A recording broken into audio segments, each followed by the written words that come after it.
Well, good morning, space travelers. This is Scott Leith coming to you live from the basement alongside the cat box and the washing machine that is droning on in my background. It's a fine Saturday morning, and I am relegated here because of other family goings on. Let's chat briefly, please, if you would, about young adult literature. What an interesting topic. One I admittedly did not embrace easily for this assignment, one that I have little to no knowledge of, but I learned quite a bit in my research and preparation for this assignment. So thank you to our esteemed professor.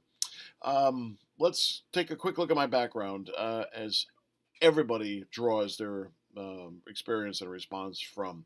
I learned to read at a very early age and much earlier than my peers. And however, I was not a kid who read for enjoyment after that. I guess I sort of peaked too young.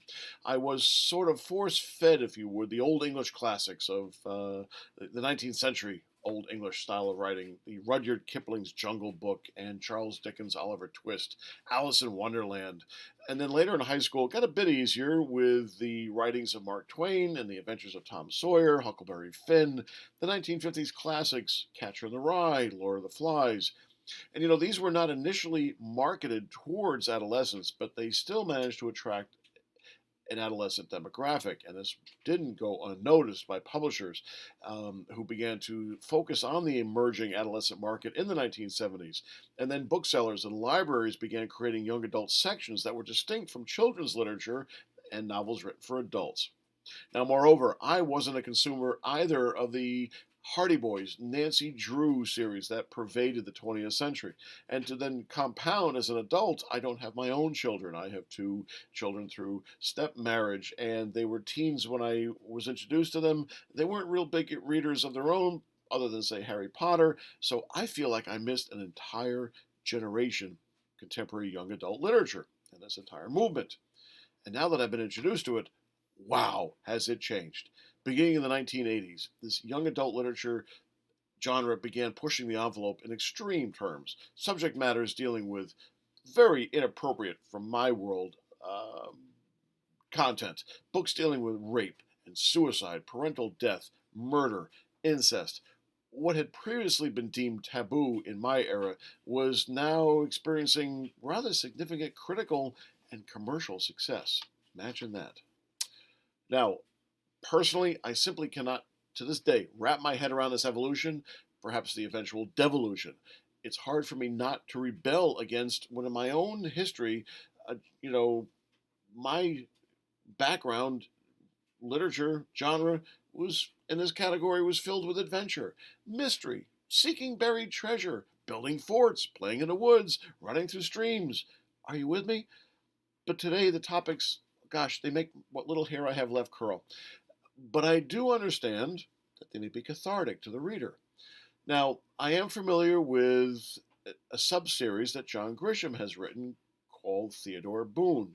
And this is his character, who is a young adult, 8 to 12 years of age.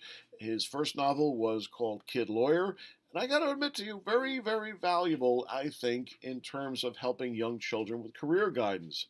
So it begs the question, is young adult literature a marketing category or a genre? I'm going to go with the former because, by definition, a literary genre is a style of writing, and the word genre itself means artistic category or style. However, a typical story, even for a young adult audience, still has the five basic important components, such as the characters, both protagonist and antagonist, the setting, the plot, conflict, and resolution. Now, I very much appreciated David Brown's article on how young adult fiction came of age for these quotes. Number one, my interests are in the commercial rather than the literary.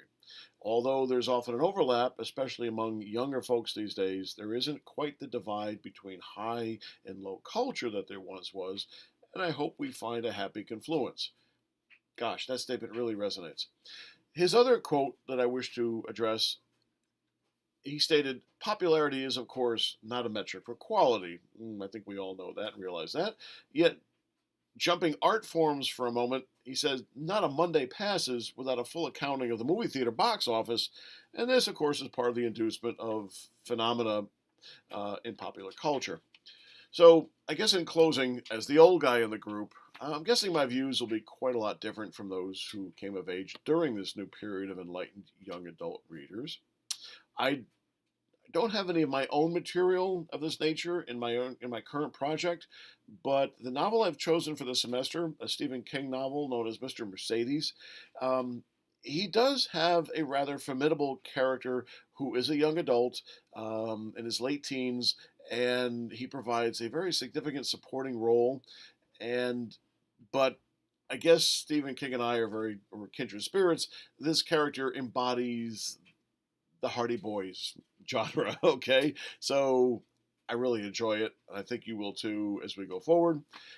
But in the end, there's one additional quote that I wish to share, and that is they really embrace the books under the theory that any reading is good reading, that the reading habit is one that has to be developed young.